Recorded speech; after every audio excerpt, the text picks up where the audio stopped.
রহিম।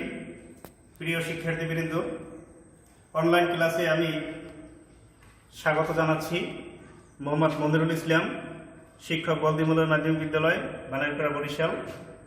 আশা করি সকলেই ভালো আছো, সুস্থ আছো। আজ আমি তোমাদের ষষ্ঠ শ্রেণীর গণিত দ্বিতীয় অধ্যায় অনুপাত ও শতকরা অনুশীলনী 2.3 নিয়ে আলোচনা করতে চাই। তো প্রিয় শিক্ষার্থীবৃন্দ, তোমরা পঞ্চম শ্রেণীতে আসলে অনুপাত এই চ্যাপ্টারটা তোমাদের ছিল না এবং এ সম্পর্কে তোমাদের অবশ্যই পূর্ণাঙ্গ ধারণা নেই। আমি তোমাদের প্রথমেই অনুপাত কি এবং এখানে কয়েকটা অনুপাত বিষয়ের সংজ্ঞা রয়েছে সে সম্পর্কে একটু ধারণা দিতে চাচ্ছি। প্রথমে রয়েছে যে অনুপাত কি। আসলে অনুপাত হলো একটি ভগ্নাংশ। এরপরে আসি সরল অনুপাত। সরল অনুপাত হলো যে অনুপাতের দুটি রাশি থাকে তাকে সরল অনুপাত বলে। যেমন আমরা যদি লিখি 1:3 বা 2:3 হতে পারে, এরকম। এরপরে আসো লঘু অনুপাত। লঘু অনুপাত হলো আমি একটা অনুপাত লিখি, যেমন 1:5। দেখো শিক্ষার্থীবৃন্দ, এখানে পূর্ব রাশি 1 এবং উত্তর রাশি 5। যে অনুপাতের পূর্ব রাশি অপেক্ষা উত্তর রাশি বড় তাকে লঘু অনুপাত বলে। ঠিক এর বিপরীত গুরু অনুপাত। যে অনুপাতের পূর্ব রাশি বড় এবং উত্তর রাশি ছোট তাকে কি বলে? গুরু অনুপাত বলে। যেমন 5:1 যদি আমি লিখি, এটা ঠিক উল্টো লিখলাম, যে পূর্ব রাশি উত্তর রাশি অপেক্ষা বড় হবে, সেই অনুপাতটাকে কি বলে? গুরু অনুপাত বলে। এরপরে আসো যে একক অনুপাত। একক অনুপাত উত্তর রাশি এবং পূর্ব রাশি একই হবে। যেমন সেটা হতে পারে 1:1 অথবা 2:2 অথবা 3:3, এরকম। উত্তর রাশি এবং পূর্ব রাশি যদি একই হয় সেটাকে আমরা বলবো একক অনুপাত। এরপরে আসো ব্যস্ত অনুপাত। ব্যস্ত অনুপাতটা হলো যে আমি একটি অনুপাত আগে লিখি, যেমন 3:7 লিখলাম। এই অনুপাতটাকে যদি আমি উত্তর রাশিকে পূর্ব রাশি এবং পূর্ব রাশিকে উত্তর রাশি করে দেই, তাহলে এটা ব্যস্ত অনুপাতে পরিণত হবে। যেমন আমি লিখতে পারি 7:3, এটা ব্যস্ত অনুপাত হয়ে গেল। এরপরে আসো মিশ্র অনুপাত। তো কতগুলো একক অনুপাত আমি লিখি, 1:2, আর একটা লিখলাম 3:5। দেখো শিক্ষার্থীবৃন্দ, প্রথম যে অনুপাতটা আমি লিখলাম যে 1:2, পরবর্তীটা লিখলাম কত? 3:5। তাহলে এর যে পূর্ব রাশি রয়েছে, প্রথম অনুপাতে 1 এবং দ্বিতীয় অনুপাতে 3, তা পূর্ব রাশিগুলোর গুণফল কত পেলাম? 3। এবং উত্তর রাশি আছে কত? 2 গুণ 5 সমান কত পেলাম? 10। তা এটাকে আমরা যদি লিখি 3:10, 3:10, তাহলে এটা আমাদের মিশ্র অনুপাত হয়ে গেল। তো অবশ্যই তোমরা অনুপাত সম্পর্কে মোটামুটি ধারণা পেলে। বাসায় তোমরা দেখবে, অধ্যায়টা ভালোভাবে দেখলে তোমরা আরো পরিষ্কার হবে, তোমাদের কাছে বিষয়টা তোমরা বুঝতে পারবে। তা এ পর্যায়ে শিক্ষার্থীবৃন্দ, তোমরা তোমাদের পাঠ্য বইয়ের অনুশীলনী 2.3 এর 22 নম্বর অঙ্কটা একটু দেখো। তোমাদের হাতে অবশ্যই পাঠ্য বই রয়েছে।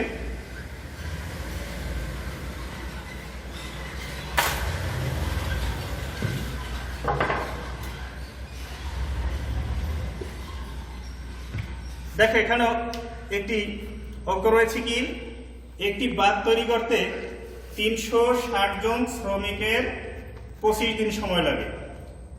18 দিনে বাঁধটির কাজ শেষ করতে হলে কতজন অতিরিক্ত শ্রমিক লাগবে? তো শিক্ষার্থীবৃন্দ, তোমাদেরকে আমি একটি ধারণা দিতে চাই যে আমার অঙ্কের যে চাওয়া, যেটা চাই অঙ্কের যে চাওয়া সেটা আমরা শেষে লিখব। তাই বলছি কি যে একটি বাঁধ তৈরি করতে 360 জন শ্রমিকের 25 দিন সময় লাগে। 18 দিনে বাঁধটির কাজ শেষ করতে হলে কতজন অতিরিক্ত শ্রমিক লাগবে? তা আমার শ্রমিক চাইছে, অবশ্যই আমি এভাবে লাইনটি লিখতে পারি যে 25 দিনে কাজ বাঁধটি তৈরি করতে পারে 360 জন শ্রমিক।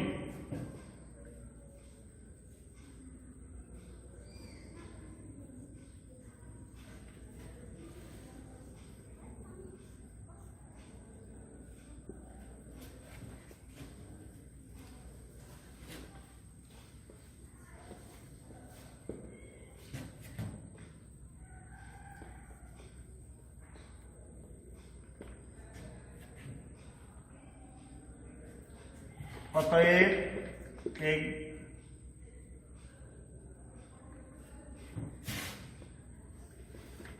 একদিনে অবশ্যই বেশি শ্রমিক দরকার হবে। যদি শেষ করতে চাই আমরা 360 গুণ 25 এতজন শ্রমিক।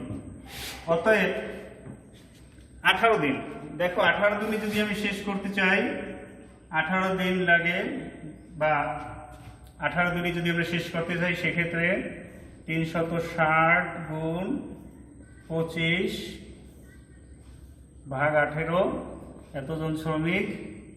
আমি যদি কাটাকাটি করি 18 একে 18, 18 দুগুণে 36, জিরোটা যদি এখানে উঠিয়ে দেই 25 গুণ 2 50, আর এই জিরোটা এখানে দিয়ে দিলে 500 এতজন।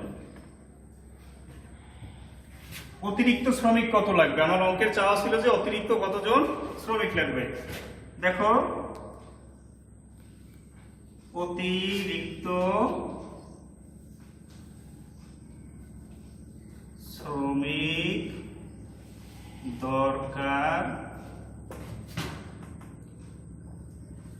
500 বিয়োগ 360। আমার মোট শ্রমিক ছিল 360। নির্ধারিত সময় আমার কাজটি করতে হলে কতজন অতিরিক্ত শ্রমিক দরকার, সেক্ষেত্রে আমার বিয়োগ করে আনতে হবে।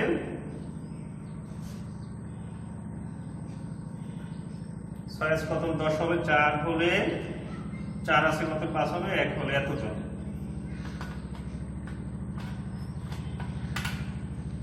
দেখো শিক্ষার্থীবৃন্দ, আমাদের নির্ধারিত সময় 18 দিনে আমার কাজটি যদি শেষ করতে হয় তাহলে আমাকে কতজন অতিরিক্ত শ্রমিক নিয়োগ করতে হবে?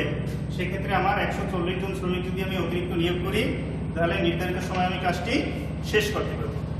তো প্রিয় শিক্ষার্থীবৃন্দ, আজকে আমি তোমাদের একটি সৃজনশীল অঙ্ক নিয়ে আলোচনা করতে চাই। আসলে আমাদের টেক্সট বইয়ে বা পাঠ্য বইয়ে যে অঙ্ক রয়েছে সেটি সরাসরি বর্তমানে পরীক্ষায় আসে না, আমাদের সৃজনশীল অঙ্ক সাধারণত পরীক্ষায় আসে। তো দেখো এখানে একটি সৃজনশীল অঙ্ক রয়েছে, নিচের উদ্দীপকটি পরে গাণিতিক সমস্যাগুলো সমাধান করো। একটি কাজ 4 জন পুরুষ বা 6 জন স্ত্রী লোক 15 দিনে করতে পারে। 4 জন স্ত্রী লোক বা 6 জন পুরুষ বা 6 জন স্ত্রী লোক 15 দিনে করতে পারে। ক নম্বরে রয়েছে একজন পুরুষ কাজটি কত দিনে করতে পারবে? যদি আমি একজন পুরুষের হাতে কাজটি করাতে চাই তাহলে সে কত দিনে করতে পারবে? খ নম্বরে রয়েছে 4 জন পুরুষ এবং 9 জন স্ত্রী লোক কাজটি কত দিনে করতে পারবে? 4 জন পুরুষ এবং 9 জন স্ত্রী লোক একত্রে যদি কাজটি করে সেক্ষেত্রে তারা কত দিনে করতে পারবে? গ নম্বরে রয়েছে 8 জন পুরুষ এবং 18 জন স্ত্রী লোক ওই কাজ কত দিনে করতে পারবে? এসব তাহলে আমরা ক নম্বরের সমাধান করে দেখি। একজন পুরুষ কাজটি কত দিনে করতে পারে? দেখো এখানে রয়েছে 4 জন পুরুষ একটি কাজ করতে পারে 15 দিনে। তা আমরা ঠিক সেভাবেই লিখব যে 4 জন পুরুষ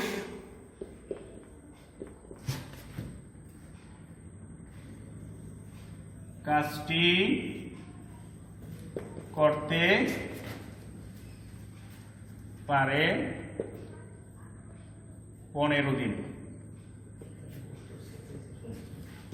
অতএব একজন পুরুষের হাতে যদি আমি কাজটি করাতে চাই সেক্ষেত্রে অবশ্যই বেশি দিন দরকার হবে। 15 গুণ 4 এতদিন সমান 60 দিন। তো আমি যদি একজন পুরুষের হাতে টোটাল কাজটি করাতে চাই সেক্ষেত্রে আমার কতদিন সময় লাগবে? 60 দিন। শিক্ষার্থী বন্ধু, এর পর্যায়ে দেখো তোমরা খ নম্বরে কি দেয়া আছে যে 4 জন পুরুষ এবং 9 জন স্ত্রীলোক কাজটি কতদিনে করতে পারে।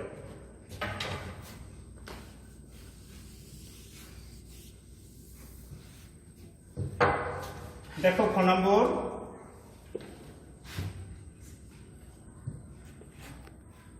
4 জন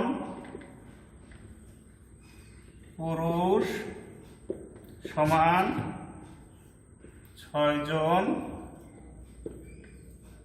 স্ত্রী লোক, লোকের সমান কাজ করে। অতএব একজন পুরুষ সমান অবশ্যই কম সংখ্যক হবে 4 জন স্ত্রী লোকের সমান কাজ করে। অতএব দেখো আমার এখানে যে উদ্দীপক রয়েছে তাতে খ নম্বরে দেওয়া আছে 4 জন পুরুষ। 4 জন পুরুষ সমান 6 গুণ 4 ভাগ 4 এতজন স্ত্রী লোকের সমান কাজ করে 6 জন স্ত্রী লোক। অতএব দেখো মোট স্ত্রী লোক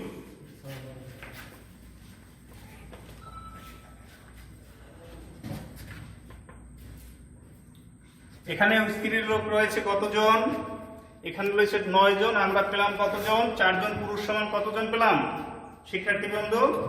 আমরা সেখানে পেলাম 6 জন আর ওখানে রয়েছে 9 জন। তা মোট কত পেলাম? 15 জন।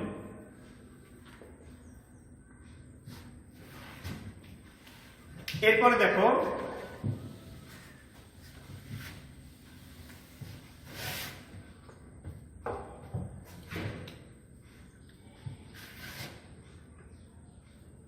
ছয় জন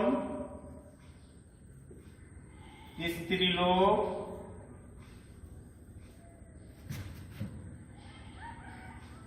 কাজটি করতে পারে 15 দিন। অতএব একজন স্ত্রী লোক কাজটি করতে পারে সেক্ষেত্রে অবশ্যই বেশি দিন সময় লাগবে একজনে যদি করতে চায় এতদিন। অতএব এখানে আমরা মোট কতজন পেলাম? 15 জন। তাহলে 15 জন স্ত্রী লোক কাজটি করতে পারে 15 গুণ 6 ভাগ 15 এত দিনে। 15 কাটা যায় কতজন পেলাম আমরা? 6 জন। 6 দিন, সরি 6 দিন, জন হবে না দিন হবে। তাহলে আমরা খ নম্বরে কি পেলাম? 4 জন পুরুষ এবং 9 জন স্ত্রী লোক কাজটি কতদিনে করতে পারবে? 6 দিন। শিক্ষার্থী বন্ধুরা ঠিক একইভাবে তোমরা যদি এই অঙ্কটি আমার বুঝে থাকো তোমরা গ নম্বর বাসায় করবে। গ নম্বরে রয়েছে কি যে 4 জনের জায়গায় রয়েছে কি 8 জন পুরুষ, আর এখানে আমি 9 জন স্ত্রী লোকের জায়গায় কতজন স্ত্রী লোক দিলাম? 18 জন স্ত্রী লোক। একটু যদি তোমার একটু মাথা খাটাও বা বুদ্ধি খাটাও তাহলে তোমরা খুব সহজেই অঙ্কটি করতে পারবে। তো শিক্ষার্থী বন্ধুরা পরবর্তী ক্লাসে তোমাদের আমন্ত্রণ জানিয়ে আজকের মতো শেষ করলাম। ভালো থাকো, সুস্থ থাকো, আল্লাহ হাফেজ।